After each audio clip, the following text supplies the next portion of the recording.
Olha, fazendo vácuo aqui da geladeira aqui, ó. Tô fazendo vácuo, esperar ela fazer vácuo, vou colocar a carga de gás nela aí. Peguei essa geladeirinha aqui hoje pra consertar ela aqui. Fazendo vácuo aqui com a bomba de vácuo. A tomada aqui tá com problema. Pode bater nela não, pra não dar errado. Vou mostrar aqui a geladeira aqui. É simples essa geladeirinha aqui que eu peguei. Congelador aqui, simples. Olha, ela é simples aí. Eu tô arrumando ela aí.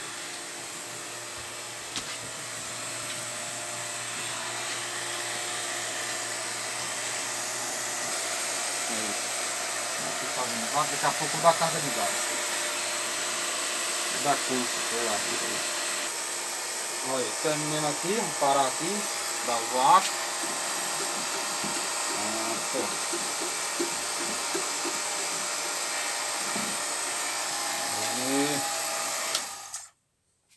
Pronto.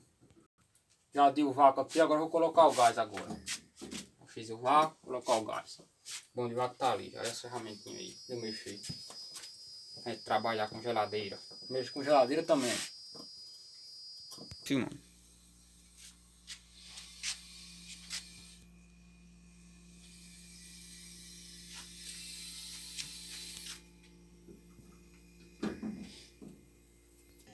Tô quase terminando aqui já de colocar o gás. Tô esperando aquecer aqui atrás, ó. Aquecer bem aqui atrás, tá, o gás tá na base. Aí aqui, ó, enquanto mexo com ele, eu mexi. Consertando a geladeira aqui agora. Peguei essa geladeira para consertar e entregar lá pro cliente.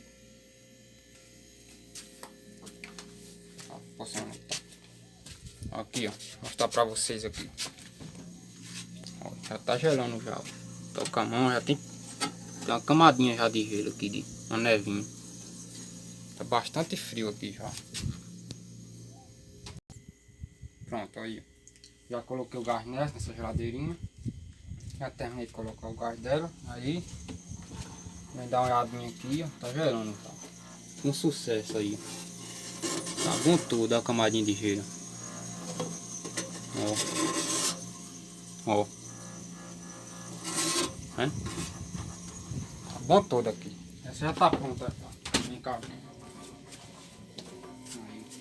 Aí só falta eu terminar aqui, fechar tudo aqui, cortar ali o cano. Soldar, pronto. Essa geladeira tá pronta já. Aí. Isso aqui é as varas que eu vou soldar. Minhas ferramentas. Bomba de vácuo. É isso aí. Valeu aí então.